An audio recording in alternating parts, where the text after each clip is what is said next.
Bonjour à toutes et à tous.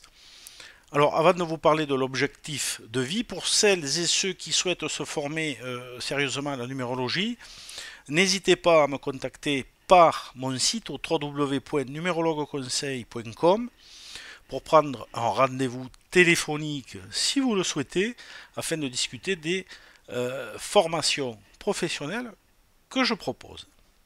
Alors, l'objectif de vie, c'est quoi? Alors, l'objectif de vie a surtout plusieurs appellations. Il n'est autre que ce que l'on appelle la réalisation majeure ou le nombre de forces, qui est une des missions principales de notre existence. Cet objectif de vie majeur est en étroite relation avec le chemin de vie et les cycles du chemin de vie, entre autres. C'est pour cela que je fais la relation avec tous les chemins de vie, mais aussi avec tous les secteurs d'activité propices à chaque objectif de vie. Le calcul de cet objectif de vie est très simple. Il suffit d'additionner votre jour plus votre mois de naissance et de réduire le tout à un nombre, tout simplement. Alors voici l'objectif de vie 2. Pour celles et ceux qui ont ce type d'objectif, c'est apprendre la coopération et l'équilibre relationnel. La coopération est une compétence clé dans tous les aspects de la vie, qu'il s'agisse de relations personnelles, professionnelles ou communautaires. Apprendre à travailler ensemble avec empathie et respect favorise des relations saines. Là, c'est dans l'idéal et on est un peu dans l'utopique. Mais bon, trouver un équilibre dans ces interactions nécessite une communication ouverte et sincère, la capacité d'écouter et le développement d'une intelligence émotionnelle qui permet de gérer les conflits de manière constructive. Le 2 est particulièrement dans l'émotion, mais il va trouver son équilibre dans le relationnel. Alors, au niveau des personnalités ayant un objectif de vie 2, il y a par exemple Louis Chédid, qui a un objectif de vie 2 sur un chemin de vie 6. Alors là, on a des vibrations totalement axées sur les arts, en grande partie, puisque c'est un artiste connu. On a Douglas Kennedy, qui est un écrivain américain, qui a un objectif 2 sur un chemin de vie 22. Et on a Pierre de Coubertin, qui avait un objectif de vie 2 sur un chemin de vie 2. Voilà comme ces trois exemples. Vous pourrez en rechercher d'autres par vous-même. Alors une personne avec un objectif de vie 2, axé sur la coopération et l'équilibre relationnel, très important, peut trouver un épanouissement profond dans des domaines où la sensibilité, l'intuition, l'écoute, l'empathie et la collaboration sont essentielles. Voici donc quelques exemples de secteurs d'activité ou objectifs à atteindre. Donc les ressources humaines, par exemple, et la gestion de personnel. Dans ce secteur, la capacité à créer un climat de confiance et de respect mutuel est cruciale. Les personnes avec un objectif de vie 2 sont souvent douées pour faciliter la communication entre collègues. Ce sont des médiateurs, les deux. Les deux ou les 20 sont des 20 sont des grands médiateurs, mais les deux sont des médiateurs, des diplomates.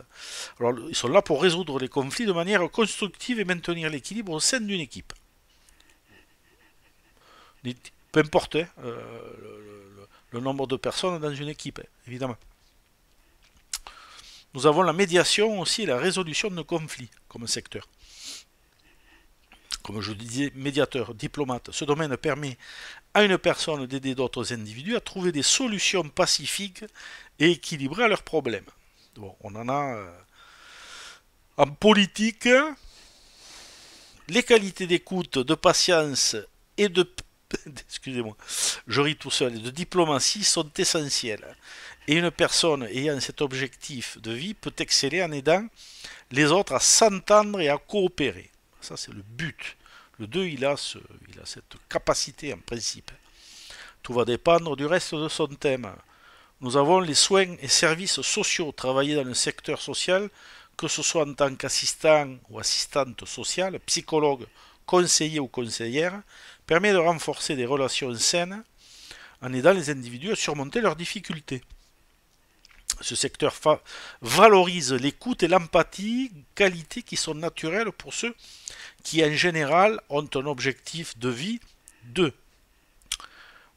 Si par ailleurs ils ont d'autres vibrations allant en ce sens, évidemment, je ferai des vidéos pour vous expliquer comment fonctionne l'analyse d'un thème.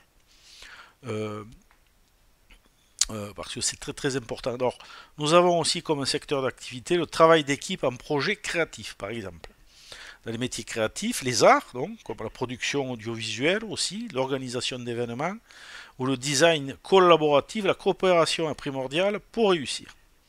Les personnes ayant cet objectif de vie peuvent exceller en unissant les talents de chacun, association de talents, pour atteindre un résultat commun harmonieux, et non dans l'opposition et dans la dualité.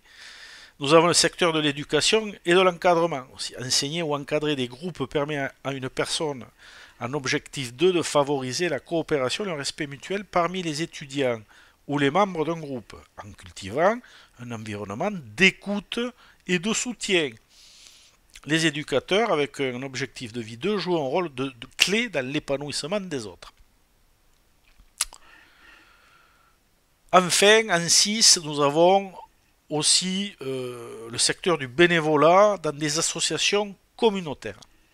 Participer à des projets de soutien communautaire tels que l'aide aux familles, par exemple, l'intégration des nouveaux arrivants ou l'organisation d'activités locales permet de renforcer le lien social et de construire des relations harmonieuses. Ces activités sont idéales pour celles et ceux qui valorisent la coopération et l'équilibre dans les relations. Maintenant, parlons un peu de la personnalité associée à un objectif de vie 2. Donc, dans l'idéal, on a le collaboratif et l'empathique, qui est une personnalité qui aime travailler avec les autres, avec une capacité naturelle à comprendre les besoins et les sentiments des personnes autour d'eux. On a le diplomate et le conciliant. Les personnes avec un objectif de vie 2 savent souvent comment créer l'harmonie dans leurs relations et sont habiles à apaiser les tensions. C'est aussi le rôle du 2. On a la personne patiente et attentive. Elles sont prêtes à écouter attentivement et à comprendre avant d'agir, ce qui les rend douées pour soutenir et encourager les autres. L'écoute, très important. On a le sensible aux émotions. Évidemment, le 2 est un hypersensible, donc doté d'une intelligence émotionnelle forte. Très important ça. Cette personne perçoit facilement les émotions des autres, voire même malheureusement les absorbe comme peut le faire un 6 ou un 9 par exemple, ce qui facilite la coopération, quand c'est positif, et les relations équilibrées. En somme, donc, en résumé, l'objectif de vie 2 est enrichissant pour ceux qui valorisent l'équilibre et la coopération. Et tout ce qui vient d'être dit, il leur ouvre des possibilités dans des domaines où l'écoute et la construction de relations positives sont au cœur de leur mission. Tout le monde n'est pas forcément capable de le réaliser. Un objectif de vie, il peut être facile pour certains et pour d'autres, il sera beaucoup plus compliqué parce qu'il y a un travail à faire en amont. Voyons maintenant les interactions avec tous les chemins de vie. L'objectif de vie 2, centré sur la coopération et l'équilibre relationnel, interagit de manière différente avec, évidemment, chaque chemin de vie en fonction des priorités et des défis propres à chaque nombre. Voici comment l'objectif de vie 2 peut se manifester en harmonie avec chaque chemin de vie. Alors, l'objectif de vie 2 avec un chemin de vie 1, eh bien, le chemin de vie 1 est axé sur l'indépendance et le leadership. L'objectif de vie 2, qui valorise la coopération, peut être un défi pour ceux sur ce chemin, car ils préfèrent souvent être les décideurs. Toutefois, l'objectif de vie 2 peut aider à modérer les tendances de domination et à enseigner l'importance de l'écoute et du respect mutuel dans la gestion d'une équipe, d'un projet ou toute autre relation. Une personne sur ce chemin pourrait ainsi devenir un leader plus équilibré, capable de créer des environnements collaboratifs. Chemin de vie 1, objectif de vie 2, ça donne un dominateur qui peut être à l'écoute. Alors ce n'est plus un dominateur, c'est quelqu'un qui dirige, mais qui est capable en même temps d'unifier. Voilà, d'unifier, de comprendre les autres et d'unifier. Alors, un chemin de vie 2 avec objectif de vie 2, ce chemin est naturellement en harmonie avec l'objectif de vie 2, puisque c'est des vibrations identiques, elles vont s'intensifier d'ailleurs, car il est aussi centré sur la coopération, l'harmonie et l'empathie. Une personne donc avec le chemin de vie 2 excelle souvent dans les relations interpersonnelles et a un don pour la diplomatie et la médiation. L'objectif de vie 2 vient renforcer ces qualités et leur permet de perfectionner encore leur capacité à instaurer l'équilibre et la paix dans leurs relations. Objectif de vie 2, maintenant avec un chemin de vie 3. Le chemin de vie 3 est axé sur l'expression personnelle, la créativité et l'optimisme. Fondamentalement, les trois ont une attitude souvent optimiste, même face à la diversité. Alors bien qu'il puisse être plus centré sur soi-même, l'objectif de vie 2 encourage une meilleure écoute des autres, permettant à une personne de ce chemin de mieux collaborer avec ses pairs. L'objectif de vie 2 pourrait les aider à équilibrer leur expression créative avec la capacité à travailler harmonieusement en groupe, en particulier dans des projets collaboratifs ou dans des environnements parfois créatifs. Objectif 2, avec chemin de vie 4, le chemin de vie 4 est plus orienté vers la stabilité, la structure et le travail acharné. C'est le moins qu'on puisse dire. L'objectif de vie 2 peut aider une personne de ce chemin, 4, à développer une meilleure approche des relations, à comprendre l'importance de la coopération dans la gestion de projets collectifs et concrets. Cela pourrait être particulièrement utile dans des contextes professionnels ou communautaires où l'équilibre et la collaboration sont essentiels pour atteindre des objectifs communs, des objectifs structurés. Chemin de vie 5 avec objectif 2, chemin de vie 5 axé principalement sur l'expérimentation, la liberté et le changement, peut parfois être en décalage avec les besoins de coopération et de structure du chemin de vie 2. C'est assez antagoniste. Cependant, l'objectif de vie 2 peut apporter une valeur ajoutée en aidant la personne sur ce chemin à comprendre l'importance de maintenir des relations harmonieuses. Ce qui n'est pas forcément toujours le cas avec un 5. Pas généralisé non plus. Même dans un environnement en constante évolution. 5. Mouvement, mobilité, évolution, expansion. Cela peut renforcer la capacité de cette personne à travailler en équipe tout en conservant sa liberté. Il faut trouver un juste équilibre, si possible. Chemin de vie 6, avec un objectif 2, l'accord est quasi parfait. Chemin de vie 6 qui se concentre sur la responsabilité familiale et le service aux autres est très compatible avec l'objectif de vie 2 évidemment. Par contre, c'est une association hypersensible et hyper émotionnelle. Les personnes avec ce chemin sont souvent naturellement empathiques et soucieuses de maintenir l'équilibre dans leurs relations.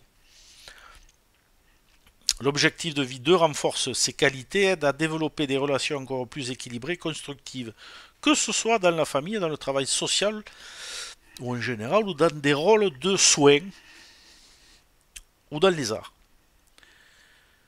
Chemin de vie 7, objectif de vie 2, chemin de vie 7 est introspectif. On sait que c'est le 7, c'est l'intériorisation, c'est le monde intérieur, c'est le monde caché que nous possédons tous. Introspectif donc, le chemin 7, spirituel, intellectuel, secret. L'objectif de vie 2 peut aider une personne ce chemin à mieux comprendre et gérer les interactions sociales qui ne sont pas toujours naturelles pour elle. 7, il a tendance à s'isoler, à se cacher un peu de l'extérieur. Le 2, lui, il est comme le 3. Le 9, il est dans le relationnel, plus dans le contact. Les personnes sur ce chemin peuvent parfois être plus concentrées sur la recherche personnelle, évidemment, que sur la coopération avec les autres. Mais l'objectif de vie 2 leur apporte, donc au chemin de vie 7, l'importance de trouver un équilibre émotionnel et relationnel, renforçant ainsi leur bien-être et leur capacité à collaborer efficacement. Chemin de vie 8, objectif 2. Le chemin de vie 8 est centré sur le pouvoir, l'ambition et la réussite matérielle. Bien que ce chemin soit axé sur la coopération, je me suis trompé, bien que ce chemin soit moins axé sur la coopération. Le chemin 8 n'est pas axé sur la coopération, sauf s'il a son intérêt, un intérêt matériel. Donc l'objectif de vie 2 peut enseigner l'importance de l'équilibre et des relations harmonieuses pour réussir. Donc ça veut dire que ce sont des énergies opposées, mais ce sont des énergies qui peuvent collaborer. En soi, toutes les énergies peuvent collaborer, mais c'est plus ou moins compliqué. Une personne de chemin 8 peut apprendre à utiliser sa capacité à diriger, à prendre des décisions de manière plus empathique, en étant un peu plus à l'écoute et sans forcément toujours vouloir écraser les autres, tout en maintenant des relations positives et constructives avec ses collaborateurs et partenaires. Objectif 2 avec chemin de vie 9. Le chemin de vie 9 tourné vers l'altruisme, l'extérieur, les autres, les idéaux. Donc c'est l'idéal humaniste et le service aux autres aussi en quelque sorte est parfaitement compatible avec l'objectif de vie 2. Presque parfaitement parce que là aussi il y a une dimension d'hypersensibilité, un émotionnel récurrent, trop important à devoir canaliser et de fréquentes remises en question. Donc c'est pas complètement, c'est compatible mais pas à 100%. Les personnes avec ce chemin sont souvent sensibles aux besoins des autres et cherchent à instaurer l'harmonie dans le monde. C'est ça. C'est compliqué. L'objectif de vie 2 leur permet d'approfondir leur capacité à écouter, à résoudre des conflits et à favoriser une coopération saine dans leurs engagements humanitaires. Mais il ne faut pas se laisser manger par les émotions, parce que le 2 est hypersensible, le 9 c'est une parabole de réceptivité qui absorbe tout. C'est une éponge. Là, on a une double éponge. Alors, je ne vous dis pas le résultat. Voilà. Donc, après, pour terminer cet objectif 2, on va le mettre en relation avec les métronomes 11, 22, 33 en chemin de vie.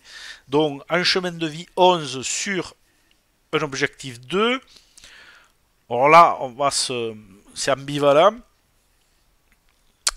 Chemin de vie 11 est spirituel et intuitif, souvent centré sur l'éveil et la guidance. Il est aussi dans la matière, plus souvent. L'objectif de vie 2 peut aider les personnes de ce chemin à mieux interagir avec les autres en équilibrant leur sensibilité intérieure avec des relations interpersonnelles harmonieuses. Voilà, mais là aussi c'est compliqué, c'est comme avec le 9 en fait. 2 avec 11, c'est le rapport est hyper sensible, hyper tendu, et avec la nécessité de canaliser les émotions. C'est primordial, hein. Sans ça, ça ne peut pas fonctionner. Donc, en cultivant l'écoute et la diplomatie, ces individus peuvent devenir des leaders spirituels ou non, qui guident avec sagesse, oui, tout en favorisant l'unité et la coopération des différents projets de vie et autres. Objectif de vie 2 avec chemin de vie 22. Le chemin de vie 22 est celui de la construction d'une grande vision. L'objectif de vie 2 peut permettre à une personne de ce chemin de mieux travailler avec des équipes et de guider les autres vers un but commun. Le 22, il est dans une approche globale aussi, hein, universelle. Hein. Leur capacité à inspirer, à établir des fondations solides et renforcées par l'importance de la coopération et du respect mutuel dans leurs relations. Pour terminer, chemin de vie 33, avec l'objectif 2, chemin de vie 33, c'est ce qu'il est maintenant, orienté vers les autres, l'altruisme, le service et la guérison, s'unit parfaitement avec l'objectif de vie 2. Petite parenthèse, un 33 doit d'abord se guérir lui-même, avant de guérir les autres. Cet objectif peut aider une personne de ce chemin 33 à développer des relations plus équilibrées et plus empathiques, plus naturelles et beaucoup moins superficielles. Parce que c'est ce qu'on rencontre souvent aussi, l'aspect superficiel du 33, puisque c'est un double 3, hein, donc qui s'éclate dans tous les sens. Donc plus équilibré et empathique à la fois avec eux-mêmes et avec ceux qu'ils cherchent à guérir. Chercher à guérir, c'est intéressant ça, parce que chercher à guérir, ça veut dire que les gens ont tendance à vouloir chercher à guérir les autres. Mais je le redis, il faut se guérir soi-même d'abord. Mais est-ce que chercher à guérir les autres, c'est pas aussi vouloir se guérir soi-même, quelque part? L'objectif de vie 2 renforce l'aspect relationnel de leur mission, les aidant à créer un environnement propice à la guérison et à la réconciliation.